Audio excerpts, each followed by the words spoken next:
జయలలిత తెలుగులో చేసిన సినిమాలు చాలా ఎక్కువే. అప్పట్లో ఎన్టీఆర్, ఏఎన్నార్, శోభన్ బాబు ఇలా అందరు నటులతో కలిసి హీరోయిన్ గా నటించి తెలుగులో తన మార్కును చూపించింది. అంతేకాదు తమిళంలో సైతం హీరోయిన్ గా తన విశ్వరూపాన్ని చూపించింది. 1964 సంవత్సరంలో తెలుగులో మనుషులు మమతలు సినిమాతో పరిచయమైంది. నిజానికి అప్పటికే ఆమె కన్నడలో పలు సినిమాలు చేసింది. ఆ సినిమా నుంచి జయలలితకు వరుసగా ఆఫర్లు రావడం మొదలెట్టాయి. ఆస్తి పరులు, ఆమె ఎవరు లాంటి సినిమాల్లో నటించి తన మార్క్ యాక్టింగ్ ని చూపించి తెలుగు వారికి మరింత దగ్గరైంది. 1966లో వచ్చిన నవరాత్రి సినిమా, గూఢచారి 116 సినిమాలు జయలలితను మాస్ ప్రేక్షకులకు దగ్గర చేస్తే, గోపాలుడు భూపాలుడు, బ్రహ్మచారి సినిమాలు క్లాస్ ఆడియన్స్ ని దగ్గర చేశాయి. 1968లో వచ్చిన సుఖదుఖాలు సినిమాతో మంచి హిట్ అందుకుంది. బాగ్దాద్ గజ దొంగ, తిక్క శంకరయ్య, కదలడు వదలడు, చిక్కడు దొరకడు ఇలాంటి సినిమాలు జయలలితను ఒక రేంజ్ హీరోయిన్ గా నిలబెట్టాయి. ప్రతి ప్రొడ్యూసర్ కూడా జయలలితను తీసుకోవాలని ఆవిడ ఇళ్లు వెతుక్కుని వెళ్లి మరీ క్యూ కట్టేవారంటే ఆమె ఎలాంటి ప్రతిభ కనబరిచిందో అర్థం చేసుకోవచ్చు. ఇక 1969లో గండికోట రహస్యం సినిమాతో బంపర్ హిట్ కొట్టి ఎన్టీఆర్, జయలలితలు హిట్ పేర్ గా నిలబడ్డారు. ఈ సినిమాలో జయలలిత డాన్స్ కోసం ఆడియన్స్ ఎగబడ్డారు అంటే అది అతిశక్తి కాదేమో.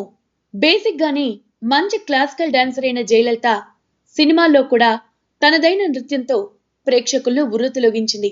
అక్కా చెల్లెళ్ళు, ఆలీబాబా 40 దొంగలు, శ్రీకృష్ణ విజయం సినిమాలు జయలలిత ఇమేజ్ ని అమాంతం పెంచేశాయి. కమర్షియల్ సినిమాలు చేస్తూనే జానపద, పౌరాణిక చిత్రాల్లో నటిస్తూ తన ట్రేడ్ మార్క్ యాక్టింగ్ ని చూపించింది. ఒకవైపు తెలుగులో ఎన్ని సినిమాలు చేస్తుందో అంతకు రెట్టింపు సినిమాలు తమిళంలో కూడా చేస్తూ ఫుల్ బిజీ హీరోయిన్ గా మారిపోయింది. సెకండ్ కూడా ఖాళీగా లేకుండా ప్రతిరోజు షూటింగ్ లో పాల్గొన్న ఏకైక హీరోయిన్ జయలలిత అని బల్లగుద్ది మరీ చెప్పొచ్చు.